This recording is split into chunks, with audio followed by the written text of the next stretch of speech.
This is the Louie T Network. Hey, either you're outside or you're in the lab room. Who else could it be? For me, your me.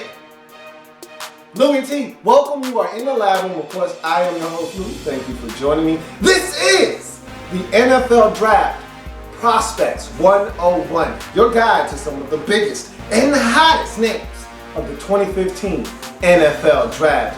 We're talking Washington's UW's Shaq Thompson. A lot of hoopla about this guy. So I said, I had one of my guys, MP, hit me up like, yo, you gotta check this dude out. I had another guy, after I put out my mock draft, say, hey, how could you leave Shaq Thompson out of the first round? I'm like, what's the big fuss about this dude? I'm gonna put the tape on and check him out. Cause everybody's got me feeling like I should be ashamed of myself for not having watched this guy. He's gotta be the real deal, right? Well, I walked away from the combine disappointed, so much so that I said I'll put this guy on the back burner and won't watch the tape until it's necessary.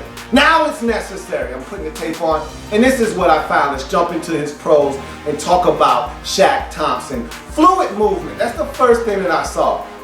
Guy out, and let's just put these two pros together. Fluid movement usually means you're great in space, you're comfortable in space. When you don't have a problem moving around, getting from point A to point B, and you're comfortable out in space, that means you're confident in your abilities, and that is exactly what Shaq Thompson is. He's a guy that can get from point A to point B, sideline to sideline, do whatever it is he needs to do on any given play, which means he's great in space. You want to run a screen, he diagnoses it, he's going to be able to navigate through traffic, get back there, and make a play. Roams to the football, another pro for this guy, okay? Gets to the football, and again, when you're great in space, and when you have fluid movement, you roam to the football. You just find your way to wherever the football is so that you can make a play. Speaking of which, he is a playmaker. That's the next pro. When you find your way to the football, I say this all the time, you get to the football, good things will happen. Just finding your way to the football, something is bound to happen. If the ball gets deflected, guess who's the beneficiary of that? You, because you got to the football. Hey, somebody forces a fumble because you're around the football. Oh, look what I found. I found the football. Let me pick it up, scoop, and score. When you get to the football, good things generally happen, and that is something that happens to him all the time. I saw him force a fumble against Stanford. I saw him pick up a fumble for like a 101-yard touchdown against Cal. I'm not sure if it counted or not, but he took off to the races. Saw him have a pick six in the flats one time. I mean, the guys around the football makes plays, and when he gets his hands on the football, he's looking to take it the other way, the distance.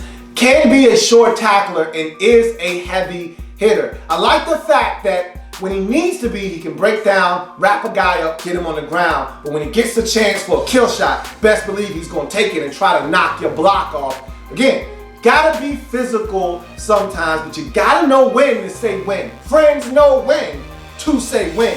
And sometimes you gotta know when it's acceptable and necessary just to get a guy on the ground. This isn't the time to try to lay the lumber and the wood on somebody and come with a vicious shoulder.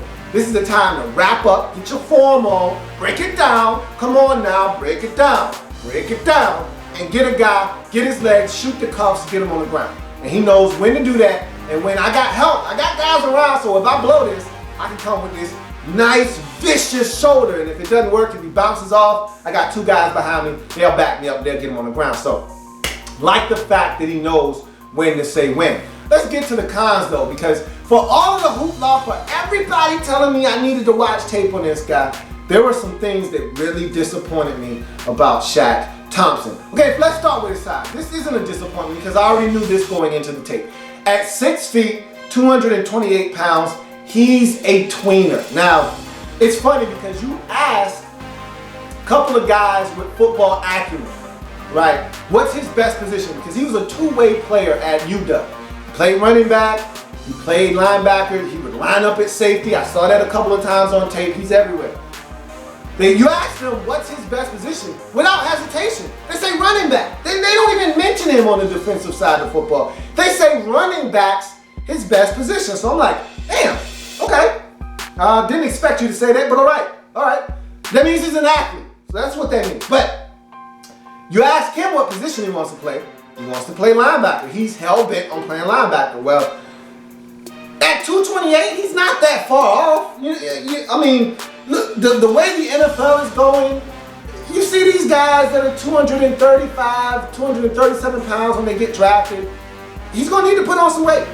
If he wants to play linebacker and be a legitimate linebacker in the National Football League, probably going to have to put on another 10 pounds of muscle and be able to keep the athleticism that he has.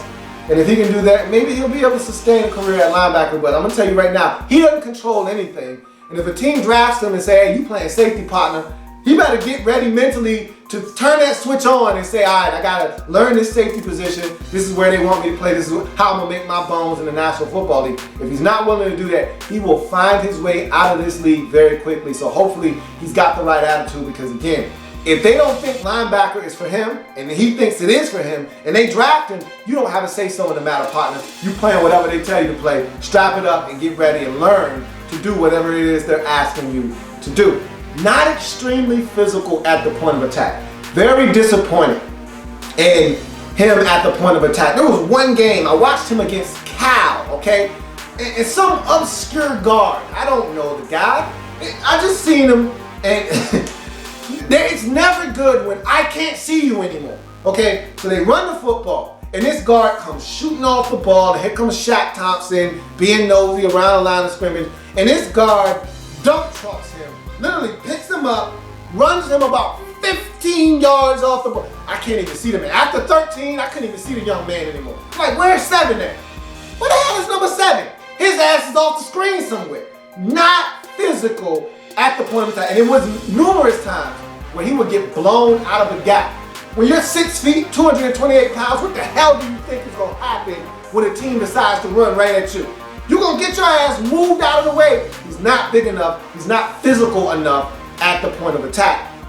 Doesn't get off blocks, or well enough for my liking, okay? If you're going to be 6 feet, 228 pounds, you better know how to stack and shed. You're already not physical at the point of attack, so I need you to find a way to get to the ball carrier when he has the football. And I don't want you running around blocks. That's not what I'm asking you to do, because guys that run around blocks open up gaps, okay? And when you open up gaps, you open up run lanes. And when you open up run lanes, you give up big runs. So I'm not asking you to run around blocks. I'm asking you to take on the blocker, and when the guy comes, discard, get to the ball carrier. He doesn't do that. He does not stack and shed well. But how can you stack and shed when you're just trying to have a base and not get blown out of a gap? How do you stack and shed when you're not even being able to stand up to guys and they're blowing you 3, 4, 5 yards off the ball? Hard to do. Not an exceptional athlete for his size, all right? Now, listen to what I'm saying. I don't want you to confuse what I'm saying, because I'm not saying the guy isn't an athlete. I've already told you he's very fluid in his movement. I already said he's great in space. What I'm saying to you is, for his size, 6 feet, 228, we got receivers that are 6'5", 6'4", 6'3", running sub 4.5 40s. This guy's a 4.64 guy, 40-wise. Okay, so he's not very fast. Now, what I'm talking about is, last year we had a similar guy in a similar spot that wanted to play safety, that we were saying he needed to play safety. I saw him at the combine. I said, there's no way this guy can make the conversion to safety. He's not comfortable enough in space to be a safety. He's got to play linebacker. And I said, at 215, how the hell is Telvin Smith going to play linebacker? Telvin Smith said, I'm going to tell you how I'm going to play linebacker. I'm an exceptional athlete. That's how I'm going to play linebacker.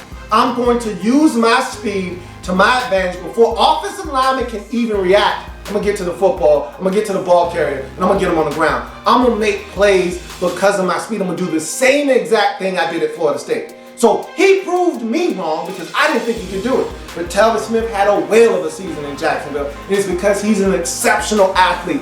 Speed to burn. You're a sub 4.5 40 guy, and I think Telvin Smith's about 6'2". You can run, you can get to the football.